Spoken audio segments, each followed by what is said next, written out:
Ugh, ads are such poop. Subscribe to Acast Plus now to skip ads and more for just $1 a month. Click the link in our show notes to learn how. And hey, we're on Patreon too. Your support helps cover the cost of running a podcast. For $2 a month, you can get early access to all our episodes ad-free, plus bonus episodes exclusive to Patreon subscribers only. Visit patreon.com/sacrilegious discourse to sign up now.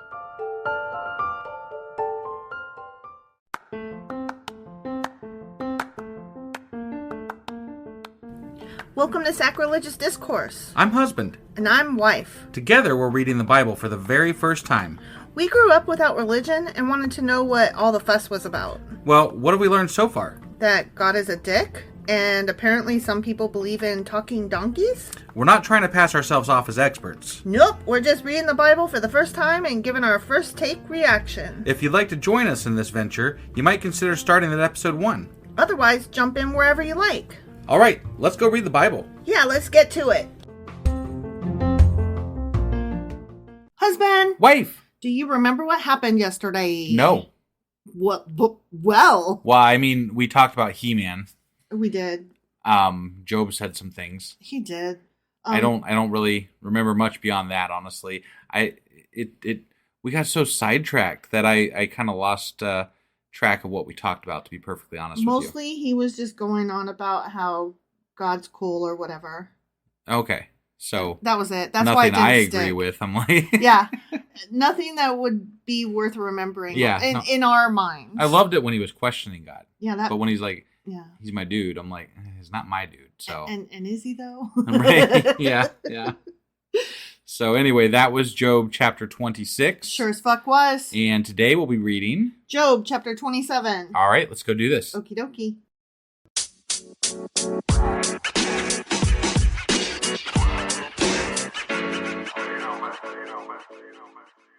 Okay, so Job chapter 27. Okay. But before we start that, I just have to read something because one of the last lines of Job chapter 26 reminded me of something else. Okay. Okay, just now as I was like, oh, what was that about? Okay, like the last line is, or the last verse is, and these are but the outer fringe of his works. How faint the whisper we hear of him. And that made me think of a poem, How Doth the Little Crocodile.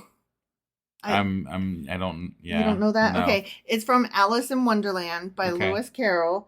And it's very short, so I'm just going to read it. Okay, yeah. How doth the little crocodile improve his shining tail and pour the waters of the Nile on every golden scale? How cheerfully he seems to grin, how neatly spreads his claws and welcomes little fishes in with gently smiling jaws. So that's a good one. Yeah, like that's a good one. Yeah. I just, anytime somebody says how bloody blah blah blah blah blah, it reminds you of that. Yeah. Yeah. Yeah. I can't help it. Right. It's just the way my stupid brain works. Sure. I see patterns everywhere. I know. Okay. So I'm married to you. Fuck off. Yeah. Job chapter 27. Ready? Okay, I'm ready. And Not then. Then and Job continued his discourse. Okay. Womp womp. Well, I mean, he's got some things to say, man. He does, but it probably won't be very good, right? We don't know. Might be the best shit we ever read. All right. This could be better than Esther. That was good. That was good. I got to give you credit there. I know, right? Yeah. Okay. As surely as God lives, he says, who has denied me justice, the Almighty who has made my life bitter. Yeah, yes. As long as I have life within me, the breath of God in my nostrils, my lips will not say anything wicked, and my tongue will not utter lies. Okay. He's like, this guy that fucked me over and was like totally an asshole at me. Yeah. I'm not going to say anything bad about him. Yeah, you might be a dick, but I'm not going to say that. Even though I just did. Right. Like, literally. No, I'm just saying, like, you might be a dick. No, I'm not saying you are a dick. But that's what I'm saying. He's like, he's made my life bitter, but I'm not going to trash talk him. Like, my guy. That's like the people that are like, you know, I don't really approve of this, but you know, I agree that you should do whatever you want to do. So, and I don't want to say anything bad about, you know, your choices, and like, yeah, but you just did. Yeah. Yeah. So where they're like, I'm just gonna not say anything, but you didn't. By literally saying something, you just said something. Yeah, you did not, in fact, keep your fucking mouth shut. Right. Like, if you can't say nothing nice, don't say nothing at all. So that's what I'm going. You didn't. You weren't nice. You stupid ass. Right. Okay, sorry. We're just beating a dead horse now. But that stupid shit really pisses me off. Yes. Okay. I will never admit you are in the right. Hold on. Beating a dead horse. Mm-hmm. That would imply that it's more productive to beat a live horse, but I don't think that's a good thing. I don't think you should beat any animal. No, I totally agree. I'm just saying, that's a bad saying. You're implying that you should beat a live horse, but not a dead horse. Only beat your meat. Don't beat your children. I didn't want to get too far beyond that because it just popped in my head. I had to say something. Yeah, don't beat your children and don't beat your horses. Yeah, exactly. Only beat your meat. Right. That's it. All right, perfect. I'm glad we got that settled. We did. We had to have that talk. Right, yeah. Okay.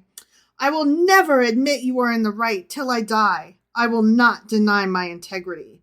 I will maintain my innocence and never let go of it.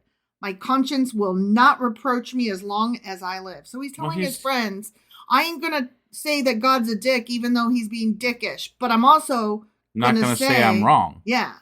I'm right, but I ain't saying he's wrong. Even though I think what he's struggling with right now, like what he's trying to come to terms with, is that he doesn't know what the fuck or why the fuck is happening. Yeah. It's just funny because he's like trying to say two things at the same time, and one can't be true. Right, yeah. And he's trying to make them both be true. Right.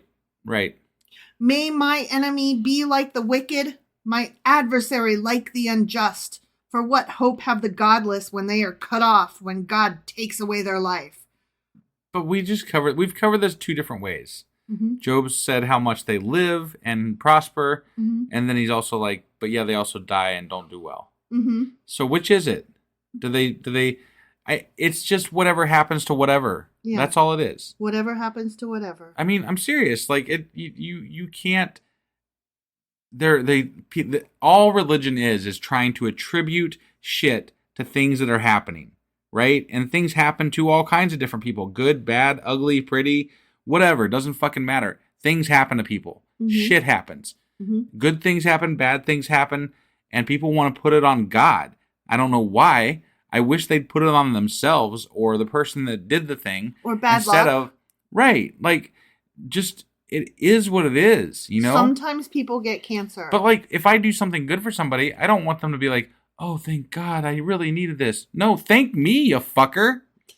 You mean like the doctors that save people's lives every day? And yeah. Then they're like, oh, the power of prayer. And it's like, no, it's the power of all the people that had money to go to college and got their degrees and then science and then did all the work to make sure that you lived. Right. Yeah. Thank the appropriate entity, which is never God. Ever. Just saying. Yeah. No, totally agree. So Job continues, does God listen to their cry when distress comes upon them? Will they find delight in the Almighty? Will they call on God at all times?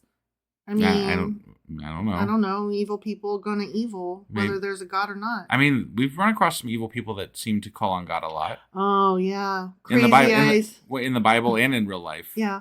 So, I will teach you about the power of God. The ways of the Almighty I will not conceal. You have all seen this yourselves. Why then this meaningless talk? Here is the fate God allots to the wicked, the heritage a ruthless man receives from the Almighty.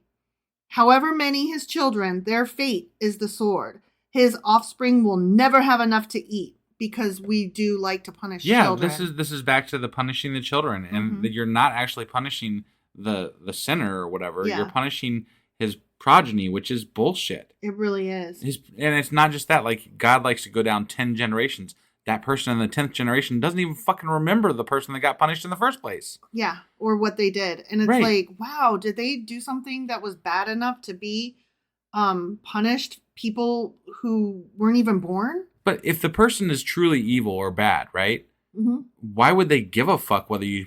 Like, if they truly don't give a fuck about people, why would they care that you punish their children? It doesn't matter. Yeah, because... That's like completely worthless punishment. It really is. It really is. The plague will bury those who survive them, and their widows will not weep for them. I mean, probably not because they're assholes. Maybe. I mean, if they're bad. Oh, well, yeah. Okay, I see. The bad people are bad. The bad people. Right, I got it. Yeah. Okay. Though he heaps up silver like dust and clothes like piles of clay, what he lays up the righteous will wear, and the innocent will divide his silver. The house he build is like a moth's cocoon, like a hut made by a watchman. He lies down wealthy, but will do so no more. When he opens his eyes, all is gone. Terrors overtake him like a flood. A tempest snatches him away in the night. Those damn tempests. I like Shakespeare's play, The Tempest. It's really good. Yeah. It's a storm. Yeah. Yeah. Right. I like that story, though. Yeah. It's a really good one. Have you read The Tempest? I haven't, no. You should. I should. It's I good. really should. The east wind carries him off, and he is gone. It sweeps him out of his place. It hurls itself against him without mercy as he flees headlong from its power. It claps its hands in derision and hisses him out of his place. The end. So it sounds like he's saying that when you die, you got some bad shit ahead of you, and you're not gonna have your things, obviously, and you're gonna have some, a tempest take you away and beat you against walls or something. Yeah, evil people will get punished. The end. Right. Which is, like that's the romantic theory of any religion, really. Like justice will come after death, right? You reap what you sow. We love these sayings that mean that justice will come later. Yeah. Right? Because none of us like, I think it's mostly because none of us like confrontation in this world. So we don't like to actually call people out on being bad. We don't like to interfere with things that are going on that are unjust. Right. We just let them be. It's true. And so we're like, well, God will take care of it. Yeah. God will take care of that. It's true. Fuck that. God won't take care of shit. We need to take care of it now. That includes this world that we live in. That includes everything that you see and people that you see down the street and things that are happening in front of you. Take care of it then and there. There, blah, blah, blah, blah. There and then. Yeah. And don't assume, there is no fucking punishment after life. Because there's no afterlife. Right. You're fucking dead. Yep. Deal with the now. Yeah. That is my philosophy. And I'm not saying lead a hedonistic lifestyle and just throw the rules out the window. But if that's what floats your boat, as long as, everybody's informed consent, then, more power, all the, whatever. I can't speak tonight. I don't know what the fuck's going on with my brain. It's dumb. It's dumb. Your brain More power dumb. to you. That's what I meant to say. But yeah, we live a fairly mundane, we're very happy, but we don't, most people would call us good people, I think. Yeah. And we don't really, I don't know. We're kind of boring. Yeah, honestly. mostly. I mean, this is as wild as it gets right here. It's cussing true. at God on our podcast, and we're like, ooh, we cussed at God. I mean, I did have a glass of wine at your mom's birthday party last night. We bought some weed from near Hell, Michigan. Yeah, we did. That was crazy. Yeah. I told my mom about it, and I'm going to eat an edible. Your Baptist mom. My Baptist mom. I said, when we go to this gathering, you're going to see me kind of out of it. I'm just being honest in case you're uncomfortable, but I will have eaten an edible. And my mom's like, what's an edible? And I literally had to explain it's marijuana. And she goes, well, why is it called an edible? And I go, because you eat it instead of smoke it. Right. Like my mom literally and had then she no was idea. Like, brownies. She goes, special brownies? And I was like, I mean, that is a type of edible, but that's not the type I got. Right. We got gummies. And she goes, well, how else do they make it? And I said, well, lots of different ways, but the most popular currently is gummies, and that's what I got. Right. And she's like, oh, okay. Yeah. Although I saw one of our friends on Twitter, he had like an Oreo ball thing. It was like 100 milligrams of fucking weed. And like the ones that we got were 20 milligrams. And I'm like, that shit fucked me up. You're eating 100 milligram. Oh my God. That. I mean, I know for a fact that he worked up to that. Yeah. But. Because 30 would knock me off my ass. Definitely. Yeah. Definitely. 20 knocks me off my ass. 20 knocks And if I don't eat anything, 10 knocks me off my ass. Yeah. So we figured out our limits there. So yeah, 100 would be way too far for either of us at this point in time. I mean, to be fair, I hadn't had weed in probably 5 or 6 years prior to us buying that up there in Hell. So, yeah. Yeah. So, I mean, it's not like we have it a lot. No. But that's how boring we are. That's how boring we are. Yeah. What we try to convey. We're fucking boring. We are. Sorry we're boring. I mean... We're not. We try not to be boring on here. People seem to like us okay. Yeah. And our friends are kind of cool. I mean, we have cool friends. We have really cool friends. We do have really cool friends. Like, we have the coolest friends, actually. Yeah. You know what else? I would love to someday, like we have still not run into any, like we went to that convention down in Louisville. Mm-hmm. We've still not run into any fans anywhere. Right. Now, we did make a fan out of having gone to Louisville. Yeah, well, we made a friend. No, we made a friend, and then there was another lady that said that she met us down there and started listening. Oh, yeah, that's right. Yeah. That's right. Yeah, so we made a friend and we made a fan. Yeah. And it would be neat to make it the other way, where we're just tooling around and we're like... Right. Yeah, we're wife and husband. But just so you know, we would be like more than thrilled to meet somebody at like a coffee shop, probably, if you were in our area. Yeah, I would like fall off my stool. That would be just awesome. Yeah.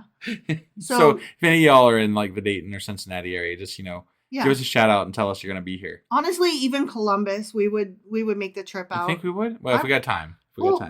If somebody said, well... I guess we're a little closer to Columbus now since we moved, so... Yeah, if somebody was like, well, I'm not in the Dayton or Cincinnati area, but I'm over in Columbus, that's close enough. What if we got together? I would be like, fuck yeah, we will. Right.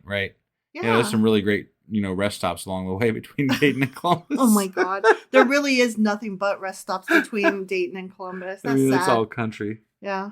I think there's like a Wendy's about halfway or something. I think you're right. Yeah. I think I've eaten at that Wendy's. All right. That's all we got for tonight, I think. That was Job chapter 27. Sure as fuck was. And we will be back tomorrow with... Job chapter 28. All right. We'll see you guys then. Bye.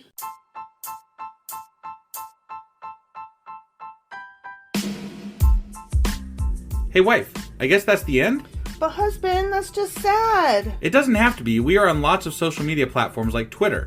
Our handle there is sacrilegious_D. For D's nuts. Oh my God. Stop doing that. Anyway, we're also on Facebook, Instagram, and Pinterest. There's a link to all of our social media sites at our website. Ooh, we have a website? Yeah, it's sacrilegiousdiscourse.com, where you can also find a link to our merch shop.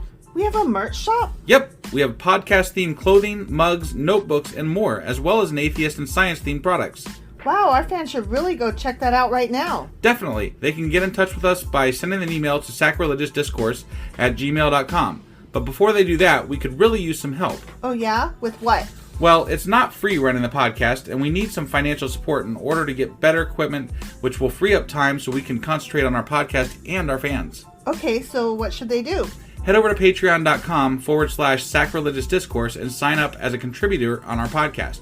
Supporters there receive additional bi-weekly episodes that we record just for our Patreon members for as little as $2 a month. Also, we'd really appreciate it if you would like and subscribe on whatever platform you're using. And Apple Podcast reviews help us out tremendously. Like and subscribe. Leave an Apple review. Join us on Twitter. Support us on Patreon. That's a lot of instructions. Don't forget to say thanks. Thanks. Okay, bye.